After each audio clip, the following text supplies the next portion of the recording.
मधुबन के बाबा, मधुबन के बाबा मुरली वाले, आपका क्या कहना, आपका क्या कहना। ओम शांति। आज 13 सितंबर 2023 के साकार मधुर महावाक्य हैं। आज मीठे मीठे पापा दादा बोले, मीठे बच्चे, तुम्हारा किसी से भी वैर नहीं होना चाहिए, क्योंकि तुम हो सबके कल्याणकारी। वैर रखने वाले को हाफ कास्ट ब्राह्मण कहेंगे। बाबा ने कहा, मीठे बच्चे, तुम्हारा किसी से भी वैर नहीं होना चाहिए, क्योंकि तुम हो सबके कल्याणकारी। वैर रखने वाले को हाफ कास्ट ब्राह्मण कहेंगे। बाबा ने आज प्रश्न पूछा कि कौन सी स्मृति बुद्धि में सदा रहे तो निर्भय बन जाएंगे। और उत्तर में बाबा ने समझाया कि सदा स्मृति में रहे कि हम सचखंड के मालिक देवी देवता बन रहे हैं। शरीर को कोई मारता भी है, लेकिन आत्मा को मार नहीं सकता। गोली शरीर को लगती है, मैं आत्मा तो जा रही हूँ बाबा के पास, हमको क्या डर है। हम बैठे हैं, छत गिर जाती है और हम बाबा के पास चले जाएंगे। इसमें डरने की कोई बात नहीं, ऐसा निर्भय बनना है। मुरली का गीत है, माता ओ माता तू सबकी भाग्य विधाता। ओम शांति। बच्चों ने जगत अम्बा की महिमा सुनी। अब मनुष्य तो सिर्फ गाते रहते हैं, जगदम्बा के मेले लग रहे हैं। यह फिर है संगम, बच्चों का बाप के साथ मेला। बाप है तो माँ जरूर है। भारत में जगत अम्बा की जीवन कहानी कोई भी जानते नहीं। जगत को रचने वाली अर्थात जगत अम्बा के मंदिर भी हैं। अभी तो बच्चों को समझ मिली है, ज्ञान का तीसरा नेत्र मिला है। अभी तुम बच्चे जानते हो, जिसका यादगार बना हुआ है वह जरूर सृष्टि के संगम पर आए होंगे। इनको जगदम्बा कहा जाता है। जगत पिता प्रजापिता भी है ना। तो इस बेहद ड्रामा का आदि मध्य अंत क्या है और मुख्य एक्टर्स कौन से हैं, ये कोई नहीं जानते। हीरो हीरोइन भी एक्टर्स होते हैं ना, सिर्फ 2 नहीं होंगे, जरूर उनकी सेना होगी। जगदम्बा की भी सेना होगी, उनको शक्तियां भी कहा जाता है। शक्ति सेना नामी ग्रामी है। शक्ति कहाँ से आई? जरूर सर्वशक्तिमान परमपिता परमात्मा से ही शक्ति ली होगी। यह तो सब मानते हैं। ऊंच ते ऊंच भगवान है, उनको ही सत्य श्री अकाल कहते हैं। अकाली जो होते हैं वह निराकार को मानने वाले होते हैं। सिख ग्रंथी गुरु नानक को मानते हैं। कहते हैं गुरु नानक देव हैं, उनकी जो पीढ़ी होती है उनके 10 बादशाहों के नाम भी भिन्न भिन्न हैं। कोई का सिंह, कोई का दास, कोई का चंद भी नाम होगा। सबके नाम भिन्न भिन्न हैं। और अकाली जो हैं वह अकाल मूर्त को मानते हैं। सत्य श्री अकाल, ये किसकी महिमा की? परमपिता परमात्मा की। तो सिद्ध करते हैं सत्य सिर्फ एक श्री श्री अकाल मूर्त परमात्मा ही है। तुम कह सकते हो सत्य श्री अकाल, तुम उनको जानते हो। वह सिर्फ अक्षर कह देते, अर्थ कुछ भी नहीं जानते। तुम तो जानते हो कि सत्य श्री अकाल को, उनकी बायोग्राफी को भी तुम जानते हो। विचार सागर मंथन भी तुम बच्चों को करना है। बाप तो ज्ञान का सागर है, उसने कलश माताओं को दिया है माँ, और फिर तुम अनेक माताएं हो। जगत अम्बा की अनेक बच्चियां और बच्चे हैं। यह जगत अम्बा है, फिर पिता भी जरूर है।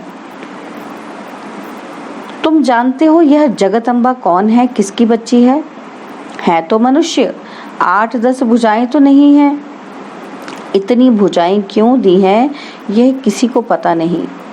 तो ऊंच ते ऊंच वह सत्य परमात्मा है। तुम बच्चों को समझाया गया है परमपिता परमात्मा, जिसको हम रूप बसंत कहते हैं। रूप भी है और फिर बसंत ज्ञान सागर है। इतना छोटा सा स्टार और वह ज्ञान सागर है। वंडर है ना। बच्चों को समझाया है कि बाप है बिंदी रूप, उसमें बरोबर सारा पार्ट है। भक्ति मार्ग में भक्तों की भावना पूरी करते हैं। यह सारी ड्रामा में नूंद है। जिस समय जिसकी जो भावना है वह ड्रामा में पहले से ही नूंधी हुई है। तुम्हारी यह पढ़ाई भी ड्रामा में नूंद है। जो पाठ रिपीट हो रहा है, समझने की बात है ना। तुम अच्छी रीति समझा सकते हो। ऊंचते ऊंच भगवान सब कहते हैं, वह है निराकार, निर्भय, निर्वैर। उनका कोई के साथ वैर नहीं है। तुम्हारा भी कोई के साथ वैर नहीं है। तुम सबके कल्याणकारी हो। अगर किसी का वैर है तो उनको हाफ कास्ट कहेंगे, आधा शूद्र आधा ब्राह्मण। यह विकारों की खाद कंप्लीट निकल जाएगी तब सच्चा ब्राह्मण कहेंगे। अभी तो आधा आधा है। कलयुगी तमोप्रधान संस्कार भरे हुए हैं, वह निकलने हैं। अभी तुमको न देवता न शूद्र बीच का ब्राह्मण कहेंगे, वह भी संपूर्ण नहीं बने हो। जगत अम्बा को देवता नहीं कहेंगे। जगत अम्बा जब संपूर्ण बन जाती है उसके बाद देवता बनती है। अभी ब्राह्मण है, ब्रह्मा की बेटी सरस्वती है, परंतु यह कोई नहीं जानते। ब्रह्मा कब आया? जो मुख वंशावली रचना रची, उसको ही शिव शक्ति सेना कहा जाता है। तो तुम जानते हो वह ऊंचते ऊंच बाप परमपिता परमधाम में रहने वाले हैं। फिर सूक्ष्म वतन में है ब्रह्मा विष्णु शंकर। प्रवृत्ति मार्ग होने के कारण वह भी युगल दिखाते हैं। विष्णु को पूरा युगल दिखाते हैं। यह सब बुद्धि में रहना चाहिए।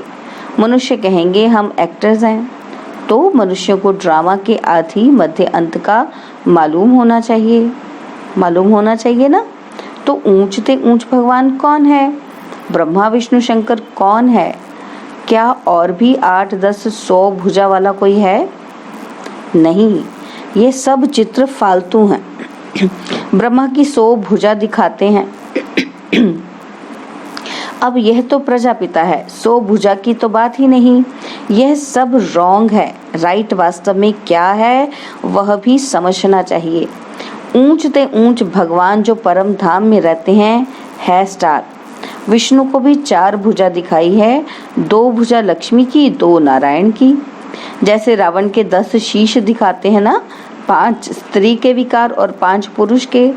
तो पहले मुख्य विकार है देह अभिमान, फिर और विकार नंबरवार आते हैं। सूक्ष्म वतनवासी ब्रह्मा तो है अव्यक्त। प्रजापिता ब्रह्मा तो यहाँ चाहिए ना।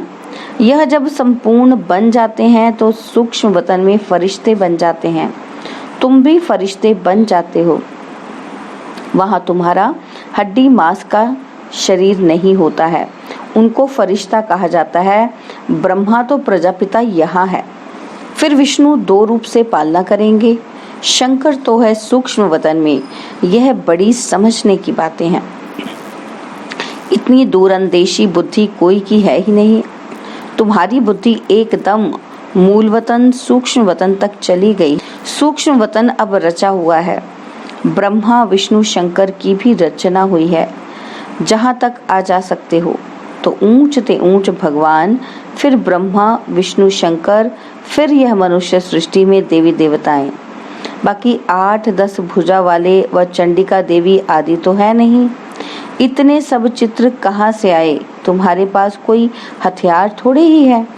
ये सब हिंसक हथियार बैठ बनाए हैं। देवता तो होते हैं डबल अहिंसक। सूक्ष्म वतन में कोई हथियार आदि होते ही नहीं। चित्रों में कितने हथियार दिए हैं, इसको कहा जाता है गुड़ियों की पूजा। ऑक्यूपेशन को कोई जानते नहीं।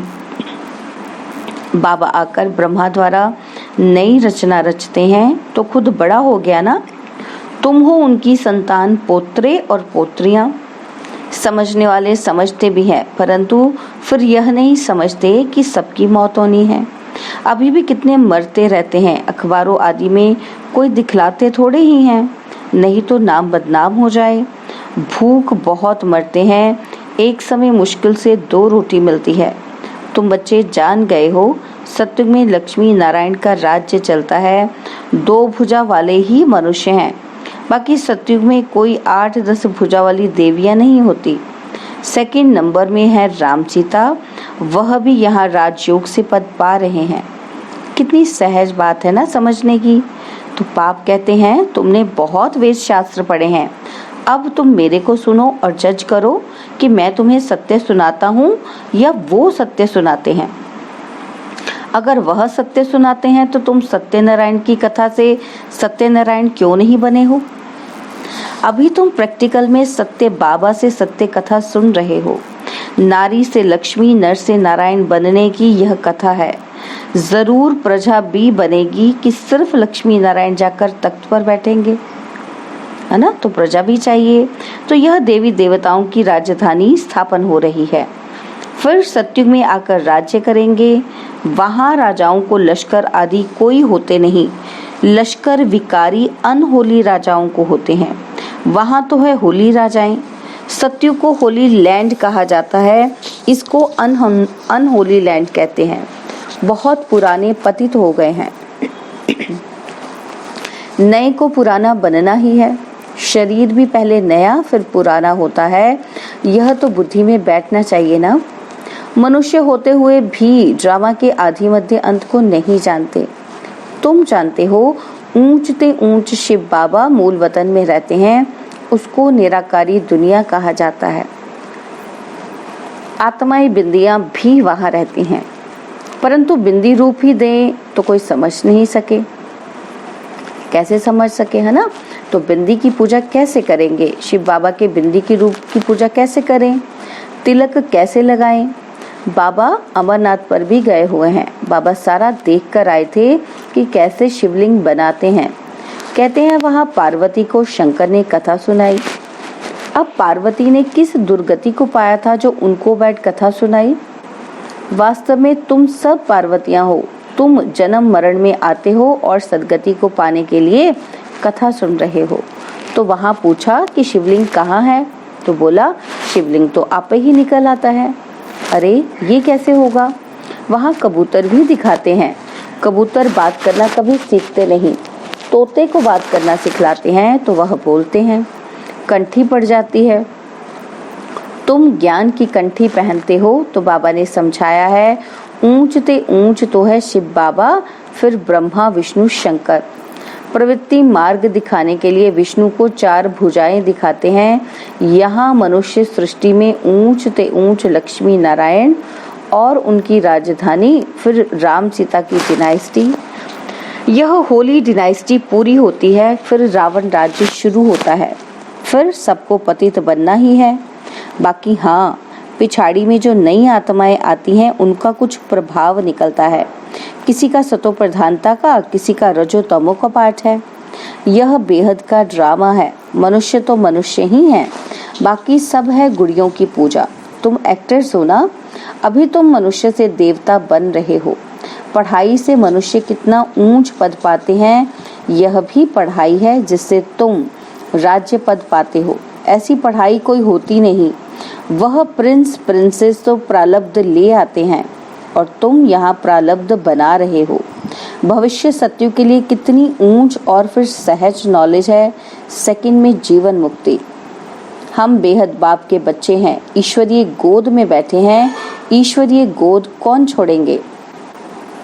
छोड़ेंगे कोई? तो इस ड्रामा के आदि मध्य अंत को समझना है। बाप तो यथार्थ रीति बैठ समझाते हैं। जो मनुष्य सृष्टि का बीज रूप गाया जाता है, सत्य चित आनंद स्वरूप कहा जाता है। जरूर जब आएंगे तब तो वर्षा देंगे ना। तुम सचखंड के मालिक देवी देवता बनते हो, कोई डर की बात नहीं है। यहाँ तो कितना डर रहता है कि कोई चढ़ाई ना करे। तुमको तो बिल्कुल निर्भय रहना है। शरीर को कोई मारता है, आत्मा को थोड़ी मार सकते हैं। जो डरना चाहिए। निर्भय होने की बड़ी समझ चाहिए। बाप भी निर्भय तो बच्चे भी निर्भय। गोली शरीर को लगती है, मैं आत्मा तो जा रहा हूँ बाबा के पास। हमको क्या डर है? हम बैठे हैं, छत गिर जाती है और हम बाबा के पास चले जाएंगे। निर्भय होने में टाइम लगता है। तुम हो जगत अम्बा के बच्चे, शिव शक्ति सेना। एक की तो महिमा नहीं है, तुम भी साथ हो। यह कमांडर है, तुमको रूहानी ड्रिल सिखलाते हैं। तुम उनके बच्चे हो। तुम हो लक्की सितारे। यह सरस्वती भी लक्की सितारा है। ब्रह्मा की बेटी है ना, उस ज्ञान सूर्य का चंद्रमा तो यह है ना, परंतु यह मेल होने के कारण माता पर कलश रखा जाता है। अच्छा, मीठे मीठे सिकिलदे ब्रह्मा मुख वंशावली ब्राह्मण कुल भूषण स्वदर्शन चक्रधारी बच्चों प्रति माता पिता बाप दादा का दिल व जान सिख व प्रेम से नंबरवार पुरुषार्थ अनुसार याद प्यार और गुड मॉर्निंग। रूहानी बाप की रूहानी बच्चों को नमस्ते। हम रूहानी बच्चों की रूहानी बाप दादाजी को दिलवा चांद सिकवा प्रेम से नमस्ते। ओम शांति। प्यारे बाबा, मीठे बाबा, मेरे बाबा, शुक्रिया बाबा, शुक्रिया बाबा, शुक्रिया। धारणा के लिए मुख्य सार है, पहला पॉइंट है कलयुगी तमोप्रधान संस्कारों को निकाल सच्चा ब्राह्मण बनना है, किसी से भी वैर नहीं रखना है। और सेकंड पॉइंट, निर्भय बनने के लिए आत्म अभिमानी रहने का अभ्यास करना है।